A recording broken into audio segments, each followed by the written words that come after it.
2026년을 창조하신 주님께서 오늘 우리에게 새롭게 말씀을 알려주십니다. 창세기 2장 17절 PPT를 먼저 보고 시작할까요? 시작. 선악을 알게 하는 나무의 열매는 먹지 말라. 내가 먹는 날에는 반드시 죽으리라. 아멘. 이 말씀은 누구의 말씀입니까? 하나님의 말씀이죠. 하나님의 말씀이면서 하나님의 명령이에요. 인간의 말은 지켜도 되고 안 지켜도 생명과 직결될 것은 없습니다. 그러나 하나님의 말씀은 지키면 살고 못 지키면 죽습니다. 그러나 보세요. 이 말씀을 하와가 창세기 3장 3절에서 해석을 하고 있습니다. 같이 봅시다. 시작. 동상조항에 있는 나무의 열매는 하나님의 말씀에 너희는 먹지도 말고 만지도 말라. 너희가 죽을까 하노라 하셨느니라. 아멘. 그러니까 하와의 해석은 정확하지 않아요. 하나님의 뜻을 반영하지 않고 왜곡하고 있습니다. 모든 일에는 오류가 있기에 정확한 해석이 필요합니다. 특히나 하나님의 법, 하나님의 명령을 지켜도 되고 안 지켜도 되는 문제가 아니에요. 천국과 지옥이 나누어지는 가장 중요한 문제입니다. 아담도 하와도 하나님의 말씀을 잘못 해석했잖아요. 자, 오늘 2장 17절을 잘못 해석했어요. 그러면 이들은 어디 가야 됩니까? 지옥 가야 돼요. 아담과 하와가 지옥 가야 된다는 말을 오래간만에 들어보시죠. 아담과 하와도 하나님 명령, 하나님 말씀을 잘못 해석하면요 지옥 가는 거예요. 만약 하나님께서 아담과 하와에게 가죽옷을 입혀주시면서 메시아가 오기를 기다리라고, 메시아가 오면 너희 죄를 용서해 주니까 기다리라고 해서 그 메시아를 믿지 않고 기다리지 않았다면 그들은 여전히 지옥 갑니다. 이처럼 율법의 해석, 말씀의 해석은 정말 중요합니다. 율법은 법이잖아요. 그래서 해석이 필요해요. 우리가 법정에서 공방이 이루어져요. 검사와 변호사의 법적 공방이 이루어집니다. 이 사람들이 법을 몰라서 그럴까요? 요즘요 AI 치면 이 사람의 죄는 뭡니까? 딱 나와요. 그러면 그냥 땅땅 두들기면 되는데 아니에요. 이것은 법리를 어떻게 해석하느냐에 따라서 달라지기 때문에 그게 재판의 핵심이거든요. 법을 몰라서 법정에 서는 게 아니에요. 법을 어떻게 해석하느냐가 재판의 핵심이기 때문입니다. 아담과 하와가 선악과를 따먹은 사건은 선과 악의 주체가 인간이 되어버렸다는 사건입니다. 그게 뭡니까? 선악과를 먹은 후에 생기는 끔찍한 죄악의 현상이에요. 선과 악의 기준이 철저히 자기에게 있기 때문에 그래요. 선악과를 따먹고 난 뒤에 일어나는 죄악의 현상입니다. 지금 이 시대가 얼마나 성경 말씀을 오해하고 성경의 해석을 오석하고 있는지 모릅니다. 정말 심각한 상태예요. 우리 성경 말씀 몇 가지를 보면서 올바른 성경의 시각을 가지시길 바랍니다. 마태복음 5장 13절입니다. 시작. 너희는 세상의 소금이니 소금이 그 맛을 잃으면 무엇으로 짜게 하리요? 후에는 아무 쓸데없어 다만 밖에 버려져 사람에게 밟힐 뿐이니라. 아멘. 우리는 지금까지 우리가 세상의 소금이 되어야 한다. 짠맛을 내야 한다. 그래서 짠맛을 내면 부패하지 않는다. 우리 짠맛을 잊어버리지 말자. 그래서 저는 이런 이야기 들었죠. 여러분 강고등어 아시죠? 소금을 채워가지고 그걸 어떻게 했어요? 산속 있는 마을까지 가져와가지고 썩지 않게 해서 먹잖아요. 소금처럼 우리 짠맛을 냅시다 이렇게 했어요. 여러분이 소금입니다. 그래 여기서 소금은 우리가 아니고 바로 예수님이에요. 예수님이 세상의 소금이란 말씀이에요. 예수님이 소금으로 세상에 오셨습니다. 예수님은 죄인을 구원하러 오셨어요. 그러나 사람들은 정말 예수님이 소금인 줄 몰랐어요. 죄인을 의인으로 바꾸는 분인 줄 몰랐습니다. 그래서 사람들은 오늘 보세요. 다만 밖에 버려져 밖에 내버렸습니다. 예수님을. 사람들은 예수님을 짓밟았어요. 예수님이 이 땅에 소금으로 오셔서 죄인을 구원하기 위해서 사람들에게 짓밟혔어요. 사람들에게 죽임을 당한다는 내용입니다. 이 말씀은 앞으로 하실 예수님의 사역에 대한 내용이죠. 성경을 볼 때 예수님으로 먼저 보지 않으면 성경을 오해할 수밖에 없는 거예요. 예수님이 소금이니까 이제 우리를 소금으로 만드시잖아요. 우리가 어떠냐면 죄의 짓밟히고 그 맛을 잃어버린 존재들입니다. 하나님의 형상으로서 선한 맛도 잊어버리고 의의 맛이 뭔지도 모릅니다. 기쁨과 행복의 맛이 무엇인지도 몰라요. 그런 우리를 위해서 예수님이 이 땅에 소금으로 오셨습니다. 그래서 우리에게 다시 맛을 회복시켜 주십니다. 이렇게 우리를 변화시켜 주심으로 말미암아 우리가 잃어버렸던 맛을 회복시켜 주십니다. 이제는 더 이상 우리가 예수님으로 말미암아 죄에게 짓밟힐 필요가 없어요. 더 이상 마귀에게 희롱당할 필요가 없습니다. 예수님으로 다시 짠맛을 회복한 존재가 되었습니다. 그러므로 이제 우리가 세상을 변화시킬 차례예요. 전에는 우리가 쓸모없는 인생이었어요. 하지만 이제는 예수님으로 인해서 세상에 짠맛을 전하는 자가 되었습니다. 전에는 오늘 말씀처럼 부러지는 인생을 살았지만 이제는 세상에 없으면 안 되는 저와 여러분이 되었습니다. 왜냐하면 예수님이 바로 우리를 소금으로 만드는 능력이 있었습니다. 생각해보세요. 예수님이 소금이기 때문에 우리도 예수님을 믿으면 소금이 되는 거예요. 아주 단순합니다. 그래서 예수님을 믿는 자는 소금이 되고 예수님을 믿지 않는 자는 소금이 되지 못합니다. 성경을 이렇게 예수님으로 해석해야 되는 거예요. 자, 우리가 잘 아는 빛을 보십시다. 5장 14절 15절 시작.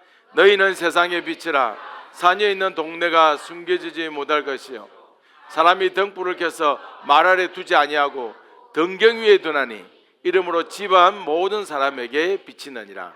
아멘. 우리가 이 말씀 읽을 때 어떻게 했어요? 너희는 세상의 빛이라. 아, 우리가 세상의 빛이구나 이렇게 생각했잖아요. 그러니까 야, 빛의 역할을 감당해야 되니까 어떻게 해야 돼요? 착하게 살고 진실하게 살고 성실하게 살고 선하게 살아야 된다 이렇게 생각하고 세상의 빛으로 살아야 된다고 자연스럽게 윤리를 강조했어요. 이렇게 해석하면 안 됩니다. 너희는 세상의 빛이라. 너희라는 것이 예수님 자신을 의미하는 거예요. 예수님이 세상의 빛입니다. 예수님은 세상의 빛으로서 세상에 드러나시기 때문에 누구도 숨길 수가 없어요. 예수님은 빛이기 때문에 세상에 환히 드러납니다. 지금 이 땅에 문명을 가진 사람들은 예수님을 모르는 사람이 아무도 없어요. 예수님이 계신다는 걸 다 압니다. 왜냐하면 예수님 빛으로 오셔서 죄인에게 오셨기 때문이에요. 모든 어둠들 가운데 오셨습니다. 우리가 어둠 그 자체였잖아요. 하나님을 떠난 어둠, 죄악에 빠진 어둠이 바로 우리였습니다. 그런데 빛이신 예수님께서 어둠이던 우리를 빛으로 만들어 주셨습니다. 어둠인 우리는 온 세상을 비추는 그런 존재가 아니었지만 예수님으로 인하여 세상을 빛내는 하나님의 자녀가 되었습니다. 아멘. 예수님을 믿음으로 따라가는 자는 본인이 아무리 생각해도 어둠의 자식일지라도 빛의 자녀로 만들어 주십니다. 5장 16절을 보겠습니다. 이같이 너희 빛이 사람 앞에 비치게 하여 그들로 너희 착한 행실을 보고 하늘에 계신 너희 아버지께 영광을 돌리게 하라. 아멘. 착한 행실이라는 단어를 가지고 정말로 설교를 많이 들었고 또 설교도 많이 했던 기억이 납니다. 여기서 착한 행실이니까 착한 일, 선한 일, 도덕적인, 윤리적인 그런 삶을 살아야 된다고, 바르게 살아야 된다고, 착한 행실을 해야 하나님께 영광이 된다고 설교를 수없이 듣고 했습니다. 여기 착한 행실은 우리의 행위가 아니에요. 예수님이란 뜻이에요. 착한 행실이. 착한 행실을 윤리나 도덕적으로 해석하면 진리 대신 예수님을 외면하는 해석이 돼요. 하나님께 영광을 돌리는 행실, 우리가 착한 일을 해서 하나님께 영광을 돌리는 걸로 이렇게 결정이 나버려요. 아니거든요. 이렇게 해석해서 착하게 살자, 선하게 살자, 깨끗하게 살자 이런 설교를 하고 이런 설교를 듣는 자는요 구원에 이르지 못합니다. 충격적인 말씀이에요. 착한 행실은 우리의 행동이 아니라 예수님입니다. 예수님으로 보아야 합니다. 예수님을 믿는 자가 빛의 자녀가 됩니다. 빛의 자녀가 되면 주님의 도우심으로 착한 행실이 우리 삶에서 이루어지는 거예요. 예수님 우리 안에 빛을 비추시면 착한 행실은 노력하지 않아도 이루어집니다. 자, 생각해 보세요. 예수님께 나오는 자는 하나님께 저절로 영광을 돌리게 되는데요. 그러면 예수님이 하나님께 영광을 어떻게 돌렸는지 보십시다. 예수님은 이 땅에 빛으로 오셔서 어둠을 물리쳤어요. 질병이라는 어둠, 귀신이라는 어둠, 아픔이라는 어둠을 모두 예수님이 쫓아냈습니다. 그래서 예수님이 어둠을 쫓아내시고 자기가 메시아임을 드러내요. 메시아임을 온 세상에 드러내는데 메시아임을 온 세상에 드러내는 것이 누구에게 영광이에요? 하나님께 영광이에요. 그럼 우리도 똑같은 거예요. 우리도 예수님을 알면 착한 행실을 하게 되는데 우리가 예수님을 믿으면 다른 사람들에게 예수를 알려주죠. 그러면 이게 뭐냐면 그 사람의 어둠을 쫓아내는 거예요. 말하자면 예수님이 자신이 메시아임을 드러내는 것이 하나님께 영광이 되었다면 우리는 어떻게 영광을 드리냐? 우리가 예수님을 드러내는 일이 하나님께 영광이 되는 거예요. 그래서 예수님 믿으면 착한 행실은 저절로 이루어진다고 알려주시는 거예요. 믿음이 없는 자들에게 예수님을 전하는, 누가 드러나죠? 예수님이 드러나죠. 이게 착한 행실이에요. 어둠인 자들에게 예수님이 구원자임을 알도록 하는 일이 뭐라고요? 착한 행실이에요. 예수님은 이런 모습을 보고 우리를 기뻐하십니다. 우리는 어둠이었지만 예수님을 인하여 빛의 자녀가 되고 저절로 착한 행실을 하는 자가 되었습니다. 착한 행실을 아셔야 해요. 5장 19절 읽어봅니다. 시작. 그러므로 누구든지 이 계명 중에 지극히 작은 것 하나라도 버리고 또 그같이 사람을 가르치는 자는 천국에서 지극히 작다 일컬음을 받을 것이요 누구든지 이를 행하며 가르치는 자는 천국에서 크다 일컬음을 받으리라. 아멘. 여기서 누구든지 이 계명 중에 하나, 이 계명이 예수님이에요. 왜냐하면 율법 자체가 예수님의 성품이거든요. 이 계명은 바로 예수님이에요. 예수님은 구약의 모든 말씀을 다 이루기 위해서 오셨습니다. 여러분, 속죄시기가 언제를 속죄시기라고 그러죠? 예수님이 공생을 시작하는 3년이 속죄시기인데 이 속죄시기 동안에 구약의 모든 말씀, 모든 율법을 다 이루셔요. 그러므로 성경을 해석할 때 예수님에 대해서 지극히 작은 것 하나로 빼버리거나 그렇게 설교를 하면 천국에서 지극히 작다고 불러지는 거예요. 여기서 천국이 지극히 작다는 것은 천국에 못 간다는 말이에요. 예수님을 빼고 우리가 천국 갈 수 있습니까? 예수님 없이는 절대로 천국에 갈 수가 없습니다. 이 말은 예수님을 배제하고 해석하거나 설교하면 지옥에 간다는 뜻이에요. 저도 책임이 무겁지만 여러분들도 같이 길을 가는 겁니다. 반면에 예수님을 믿고 예수님을 설교하는 자는 천국에서 크다 일컬음을 받는다. 즉 천국에 간다는 뜻이에요. 할렐루야. 그래서 천국에서 작다는 말은 천국에 못 간다는 말이고, 천국에서 크다는 말은 천국에 간다는 의미예요. 자, 우리 이 말씀을 잘 압니다. 5장 23절 24절 시작. 그러므로 예물을 제단에 드리려다가 거기서 내 형제에게 원망 들을 만한 일이 생각나거든 예물을 제단 앞에 두고 먼저 가서 형제와 화목하고 그 후에 와서 예물을 드리라. 아멘.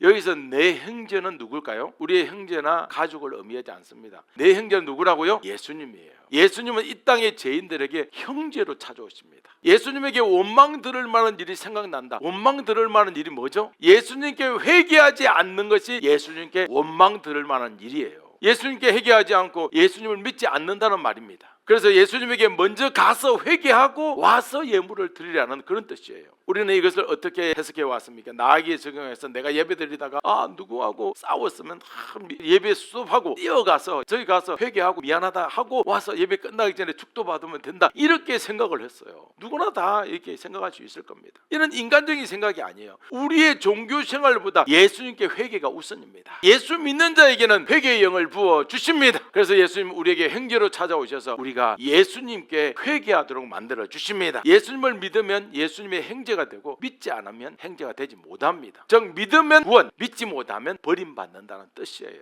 우리가 예수님의 형제가 되면 여전히 회개하지 않는 영혼에게 예수님을 전합니다.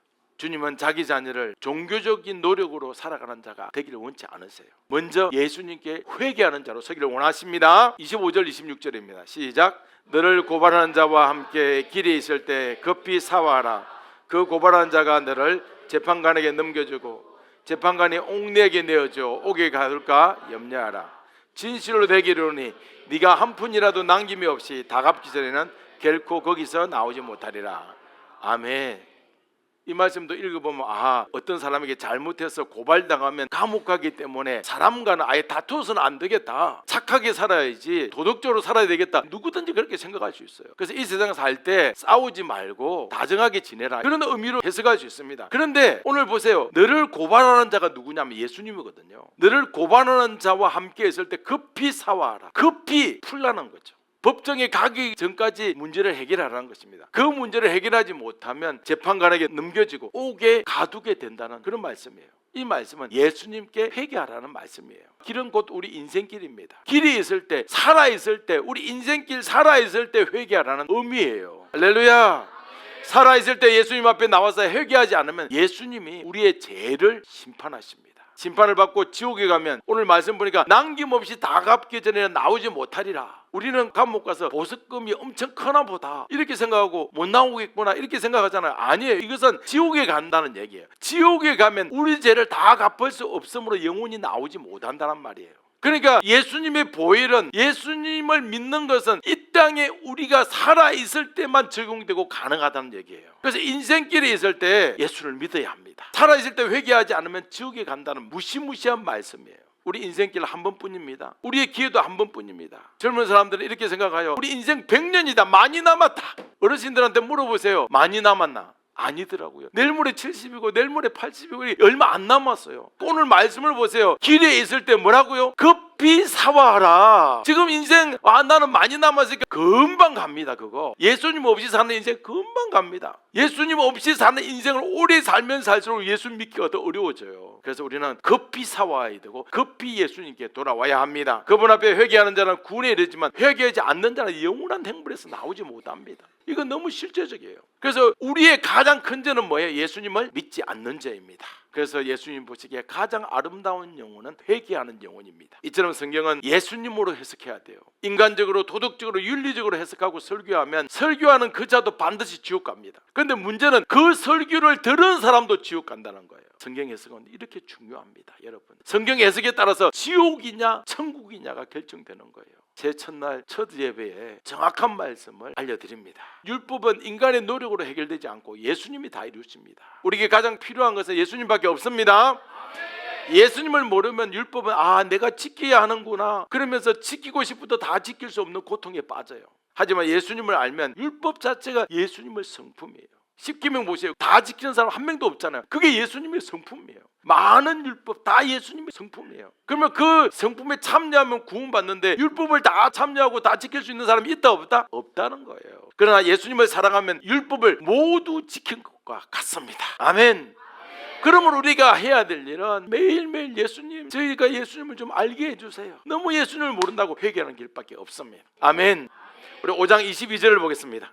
나는 너희에게 이르노니 형제에게 노하는 자마다 심판을 받게 되고 형제를 나가라 하는 자는 공회에 잡혀가게 되고 미련한 놈이라 하는 자는 지옥불에 들어가게 되리라. 아멘. 유대인들은 율법의 외형적인 의미만 알았어요. 즉 살인하지 말라 하면 어떻게 하면 율법을 지키는 것으로 생각했어요? 살인하지 않으면 율법을 지키는 것으로 생각했어요. 간음하지 말라 하면 실제로 간음하지 않으면 율법을 지킨 것으로 생각했어요. 살인도 안 하고 간음도 안 했다고 나는 율법을 지킨 자다 이렇게 생각했는데 오늘 말씀을 보니까 형제에게 화를 내어도 살인한 거예요. 형제에게 미련한 놈 이렇게 뭐라고 해도 살인자라고 합니다. 마음으로 업력을 품어도 간음이라고 해요. 이렇게 해석하면 율법을 지키는 자가 몇 명이나 있겠어요? 단 1도 없습니다. 모든 인간들이 율법을 어긴 죄인이 되는 거예요. 한 명도 구원에 이르지 못합니다. 바리새인들은 지금까지 율법을 다 지켰는데 의의가 없다는 거죠. 아니 지금 내가 율법을 다 지켰는데 갑자기 예수님 와가지고 율법을 엉뚱하게 해석하네? 의의가 없네? 그렇게 말하는 거예요. 예수님이 이렇게 해석하는 이유가 있어요. 모든 인간들이 율법을 지킬 수 없다고 고백하기를 예수님은 원하셨던 겁니다. 그래서 행동의 문제가 아니라 마음의 문제까지 확대한 것은 예수님이 율법의 제정자잖아요. 예수님이 율법의 제정자니까 율법을 가장 정확하게 해석하시는 거예요. 율법의 원래 의도를 자세히 해석해 주셨습니다. 예수님이 이렇게 율법의 원래 의도를 해석해 주는 것은 뭐냐면 의인을 뭐 되게 만듭니까? 죄인 되게 만드는 해석이에요. 그래서 예수님은 의도가 있는데 그게 뭐냐면 나 잘 지켰다 하는 자기 의로는 절대로 천국에 갈 수 없음을 확실하게 말씀하시는 의도입니다. 예수님만이 율법을 참되게 해석할 수 있습니다. 우리는 예수님을 사랑해야 되고 예수님이 사랑하는 자에게 능력을 준다는 것을 알 수 있습니다. 우리 말씀을 보면서 예수님이 사랑하는 자들에게 해석의 능력을 준다는 것을 같이 한번 확인해 보시길 바랍니다. 출애굽기 18장 13절입니다. 시작. 이튿날 모세가 백성을 재판하느라고 앉아있고 백성은 아침부터 저녁까지 모세 곁에 서 있는지라. 아멘. 모세는 백성들에게 율법을 가르치는 일하고 율법을 재판하는 일 두 가지 일을 혼자서 감당했어요. 왜냐하면 모세는 직접 율법을 수여받았고 또 이집트의 모든 법들을 해석할 수 있는 능력이 있기 때문이죠. 이스라엘 백성들은 이집트에서 400년간 노예 생활을 하면서 뼛속 깊이 이집트의 법과 이집트의 관습이 스며들어 있습니다. 모세만이 이집트의 법이 아니라 하나님의 법으로 해석할 수 있는 능력이 있었어요. 그래서 백성들은 온종일 모세에게 재판을 받으려고 왔습니다. 백성들도 이제 이집트의 법이 아닌 하나님의 법의 재판이 어떤 것인지 은근히 궁금했어요. 그래서 어떤 지혜로운 판결을 해줄지를 기대했습니다. 그러나 모세 혼자 하잖아요. 너무 시간이 걸리는 거예요. 재판 한번 받으려면 순번도 안 주고 그러면서 오는 거예요. 그러니까 어떤 재판은 1년 넘게 걸리는 거예요. 폭발을 하는 것도 불편함으로 하나님은 그때 모세의 장인 이드로를 통해서 문제를 해결해 주십니다. 자, 18장 25절 26절을 봅니다. 시작. 모세가 이스라엘 무리 중에 능력 있는 사람들 택하여 그들의 백성의 우두머리 곧 천부장과 백부장과 50부장과 10부장을 삼으며 그들이 때를 따라 어려운 일은 모세에게 가져오고 모든 작은 일은 스스로 재판하더라. 아멘. 오늘 25절에서 모세는 능력 있는 사람들 중에서 천부장, 백부장, 50부장, 10부장을 삼아서 백성들을 재판하는 일을 감당시키죠. 문제가 오면 10부장과 50부장, 백부장, 천부장을 해결 못하면 누구한테 와요? 모세에게 오는 거예요. 그래서 모세는 나머지 시간에는 그들에게 율법을 가르치려고 하는 거죠. 그렇다면 오늘 25절에 보세요. 능력 있는 능력, 어떤 능력을 말할까요? 이게 참 중요합니다. 모세는 하나님으로부터 율법을 수여받았기에 율법을 알고 있었어요. 또 이집트에서 40세까지 왕자로 있었기 때문에 왕세자 교육을 받았기 때문에 이집트의 율법도 잘 알고 있었어요. 그런데 오늘 10부장, 50부장, 100부장, 1000부장은 율법을 듣지도 못했습니다. 이집트의 법을 잘 모르고 그냥 우리가 생활의 법만 알고 있는 거예요. 그렇다면 갑자기 그들 중에서 부장을 세운다면 그들이 갑자기 재판을 잘할 수 있을까요? 아닙니다. 이런 거예요. 입사한 지 일주일밖에 안 된 사람을 팀장으로 세우는 거예요. 세상의 눈으로 볼 때 말도 안 되는 얘기예요. 이스라엘 백성들 이집트에서 노예로 있을 때 계속 건설 노동 현장에서 일했어요. 지금이야 우리는 어디서 가져오잖아요. 건물 지으면. 그게 아니라 벽돌을 아예 만들어야 했어요. 그러니까 하루 종일 건축 공사장에서 집을 모으고 진흙 모으고 벽돌을 만들었어요. 낮에는 벽돌 굽고 밤에는 지쳐서 잠만 자야 하는 인생. 그런 자들이 하루아침에 모세가 재판관으로 임명한다고 해서 갑자기 재판이 가능할까요? 모세처럼 공부한 것도 아니고 또 법을 가르치는 로스쿨을 경험한 것도 아니에요.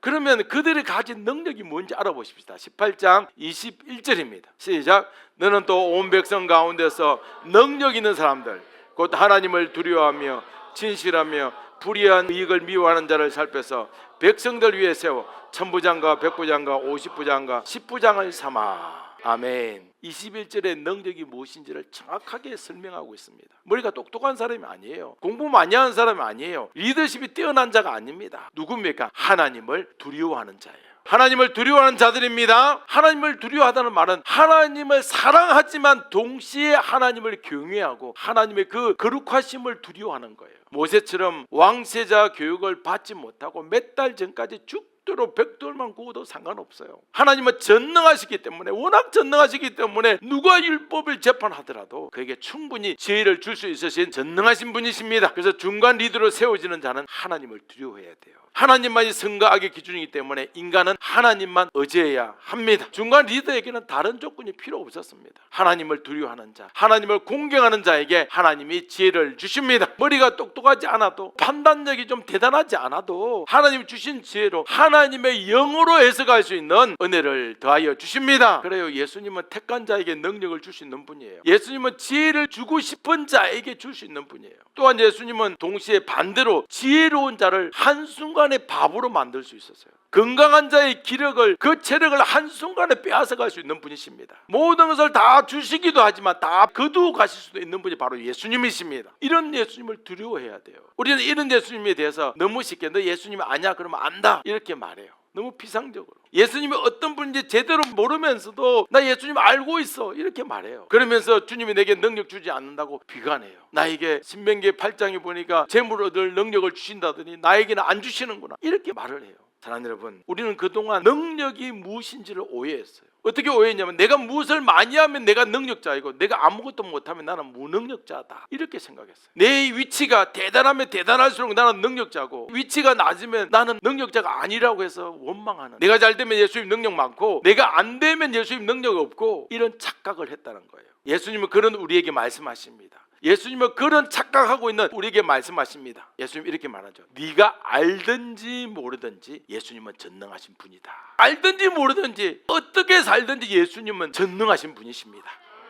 예수를 알면 무엇이 능력인지 우리는 알 수 있습니다. 능력 있는 자는 곧 하나님을 두려워하며 경외하는 자입니다. 하나님을 두려워하며 경외하는 자가 능력 있는 자입니다. 하나님을 두려워하고 있습니까? 여러분, 하나님을 두려워하고 있습니까? 아니면 하찮게 생각하고 있습니까? 내가 하나님 속일 수 있으니까 내가 조금만 행동해갖고 하는 척하면 예수님 속아줄 거라고 생각합니까? 이게 하찮게 생각하는 거예요. 여러분, 두려워해야 합니다.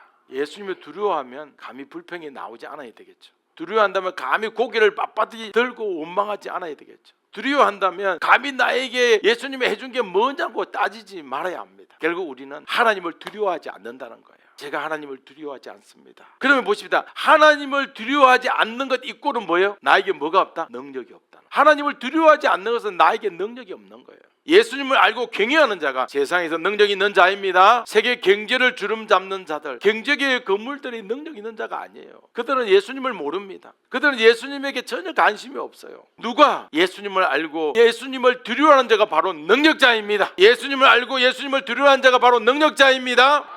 창조주 하나님, 창조주 예수님을 아는 자가 바로 능력자예요. 그러므로 우리는 철저히 회개해야 합니다. PPT를 보시죠. 어떻게 회개해야 되는가? 자, 읽어봅니다. 하나님을 우습게 본 죄인이라고 회개해야 합니다.